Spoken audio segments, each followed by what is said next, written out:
Maligayang pagbabalik sa Rai Movie Recaps.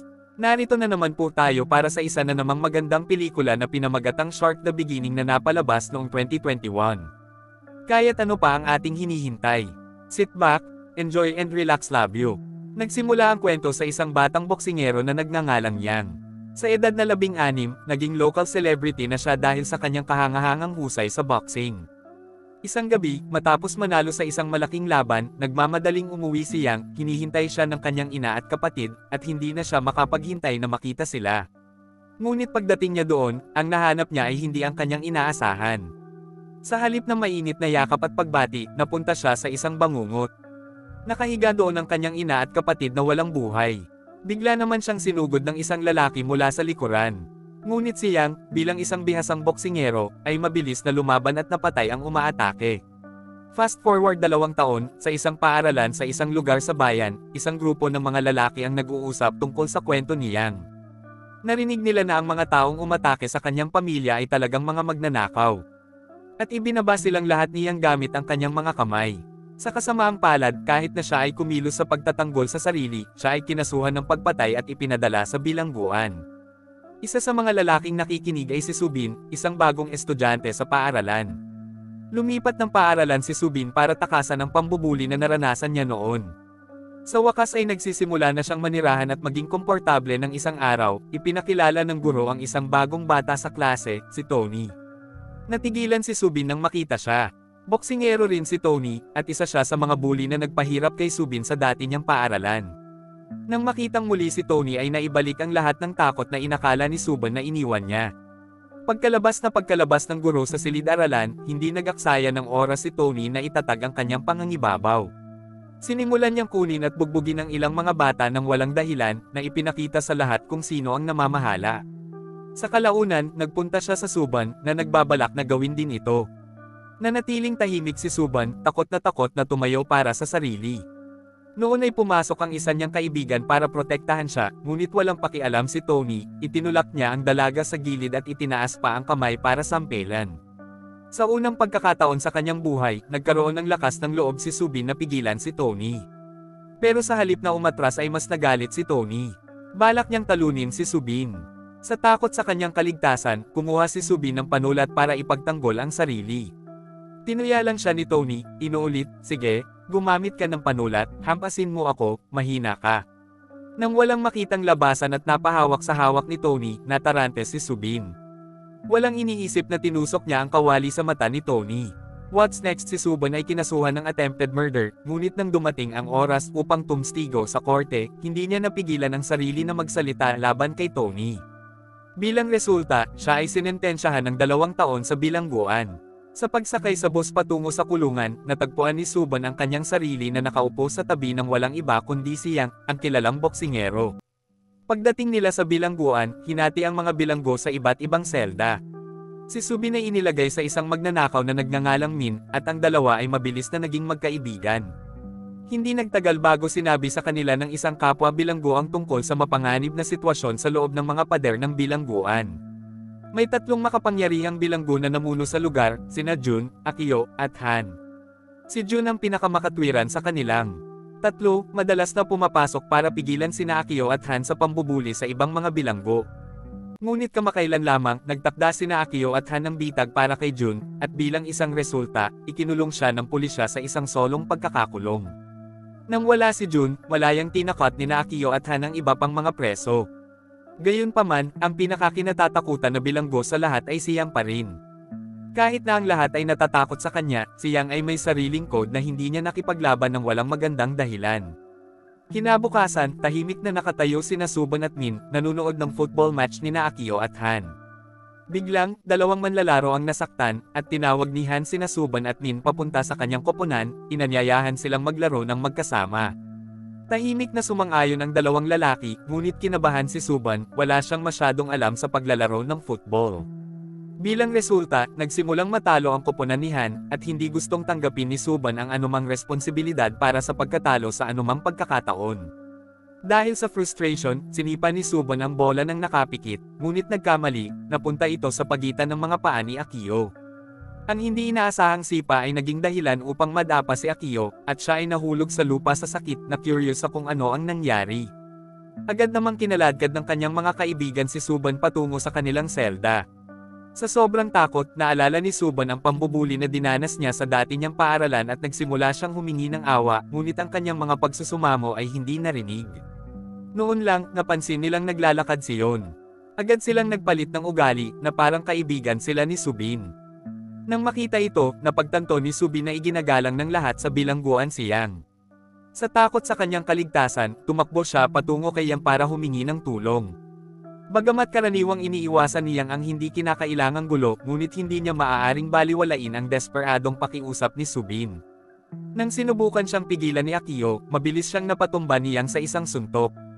Sa bilangguan, ang mga bata ay tumanggap ng mga aralin, ngunit sa panahon ng klase, si Akio ay nanatiling nakatutok kay Subin, determinado siyang turuan siya ng isang aralin sa anumang paraan.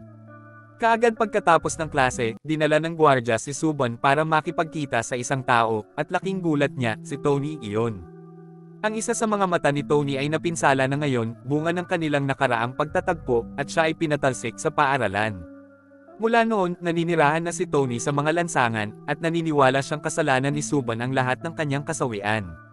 Dahil sa galit, determinado siyang patayin si Suban sa anumang paraan. Habang si Tony ay nakaharap sa kanya, si Suban ay likas na nagsimulang magmakaawa para sa kanyang buhay, ngunit ang kanyang mga pagsusumamo ay hindi narinig. Sa panahon ng paghaharap, nasulyapan ng mga mata ni Subin si Yang na nagsasanay sa malapit. Sa sandaling iyon, sumagi sa kanya ang isang realisasyon, mayroon pa siyang 2 taon na natitira sa bilangguan, at kung natuto siyang mabuti sa boxing, maaaring magkaroon siya ng pagkakataon na protektahan ang kanyang sarili. Walang pag-aalinlangan, nilapitan ni Subin si Yang at hiniling na maging trainer niya. Noong una, tumanggi si Yang. Sa hinala na maaaring subukan ni Subin na pagsamantalahan ang kanyang mga kakayahan. Gayunpaman, nang ipahayag ni Subin ang kanyang pagnanais na magbago at ikwento ang kanyang mga karanasan, nagsimulang maniwala si Yang na si Subin ay seryoso sa pananatili sa tamang landas. Gayunpaman, iginiit ni Yang na kailangan munang patunayan ni Subin ang kanyang sarili. Nagtakda siya ng isang nakakapagod na pagsubok, kinailangan ni Subin na kumpletuhin ang 100 laps sa paligid ng training ground sa loob ng 40 minuto.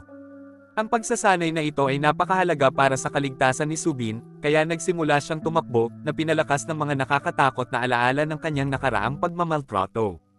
Habang itinutulak niya ang kanyang sarili sa limitasyon, tumanggi si Subin na huminto, kahit na ang pagod ay nagbabanta na madaig siya.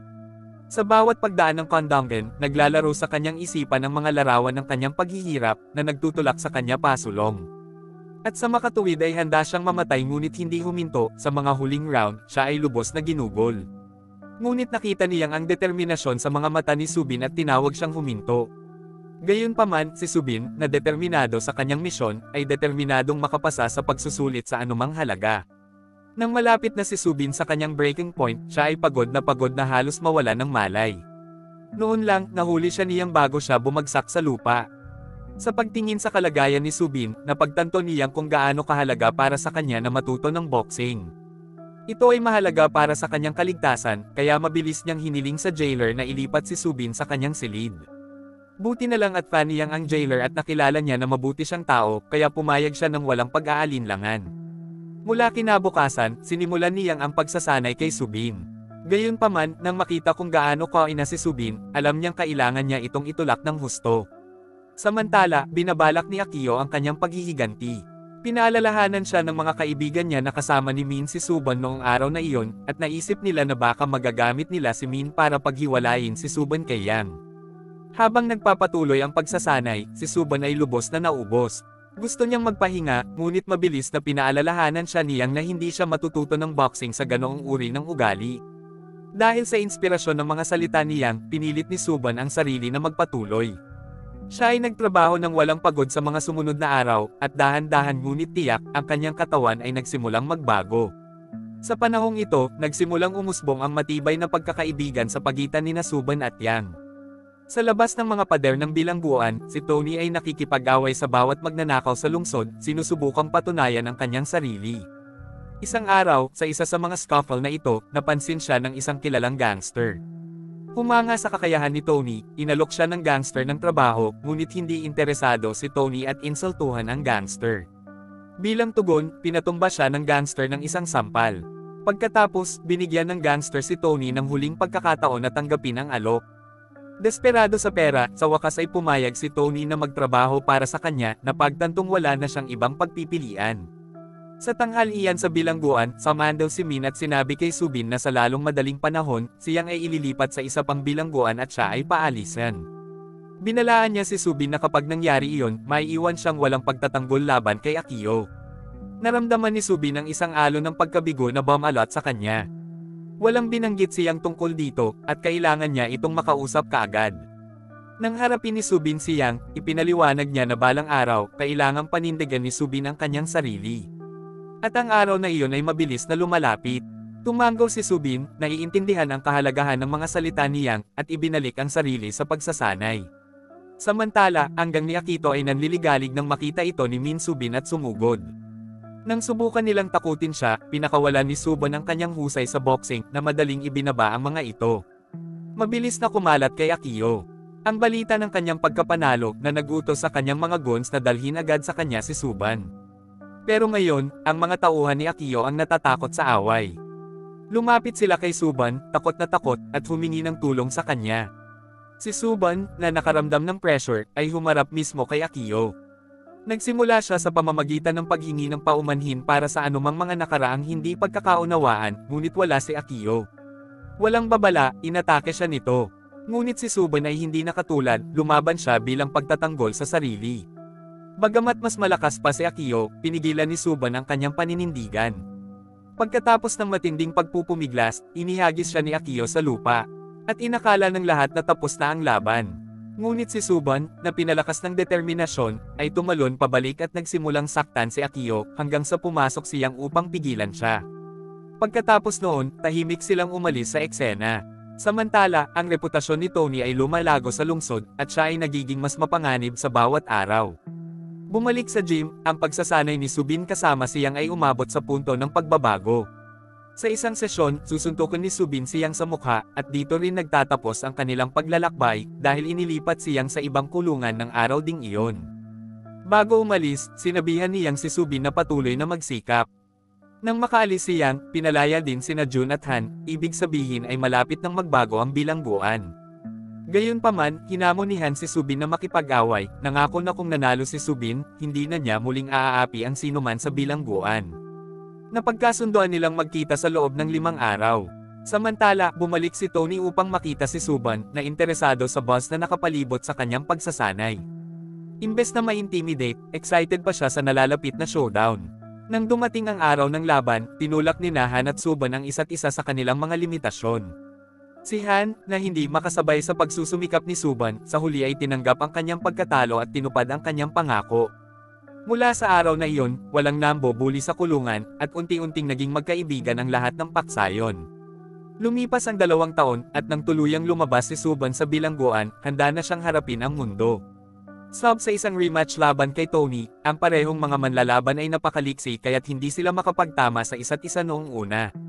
Ngunit hindi nagtagal, bumalik si Tony sa kanyang agresibong paraan, sinusubukang talunin si Suban.